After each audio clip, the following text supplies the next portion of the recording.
Nihilism, and the internet, why some people are losing hope. What if I told you that every like, every comment, every swipe shapes us in ways we may not fully understand?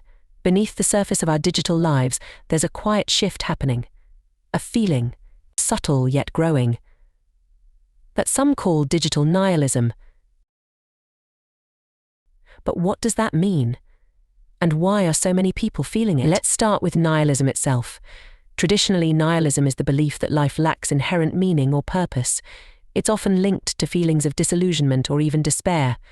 For centuries, philosophers have grappled with it. But now, in this digital age, it seems to be creeping into our lives in new and unexpected ways.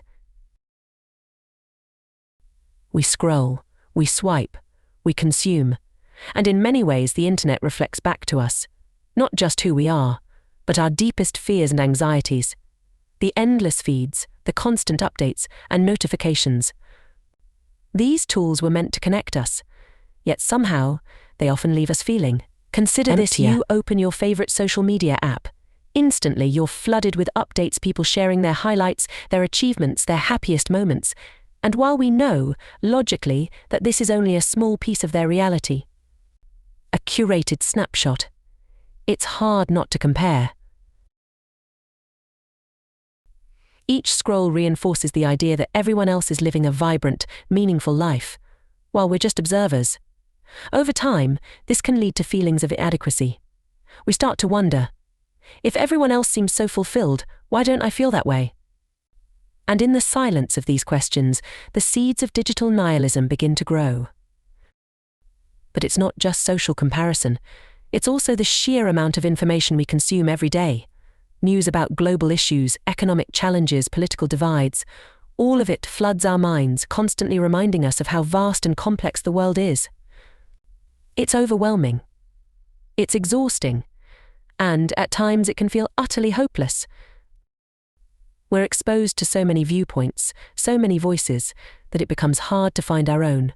We feel small, insignificant, like just one voice in a sea of billions. In the face of such immensity, it's easy to wonder, does anything I do actually matter? And then there's the phenomenon of echo chambers. These aren't just isolated corners of the internet where people gather with like-minded individuals. They're places where our own beliefs are amplified, and opposing ideas are often filtered out. In these spaces, our views are mirrored back at us, strengthening them, sometimes distorting them. Living within an echo chamber can create a false sense of certainty. It becomes harder to question, harder to see beyond our own perspective, and when we finally encounter something that doesn't fit, it can feel jarring, even hostile. Over time, this rigidity, this refusal to question, can breed a deep, unsettling cynicism. We might find ourselves wondering, if everyone's so certain, yet everyone's contradicting each other, can anyone truly be right? Is there any truth left to find? This brings us to another troubling aspect of the digital age, the loss of authenticity. The internet encourages us to present a version of ourselves, carefully curated and often idealized. We share what will get the most likes, the most comments. But beneath that surface, who are we really? In a world where everyone is a brand, where every post is a performance, it's easy to lose touch with our true selves. We become actors in our own lives, playing roles we think others want to see.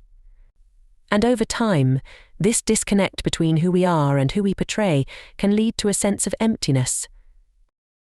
When you strip away the layers of performance, when you're left alone with your thoughts, away from the screen, what's left? This emptiness, this lack of meaning, can feel like a void. And for many, it's a void that grows deeper every time they log on.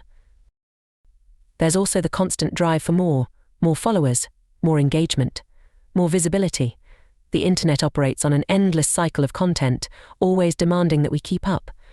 But this pursuit of more often leaves us feeling like we're never enough. It's a race we can't win, and when the numbers on the screen start to define our worth, it can become almost impossible to find satisfaction.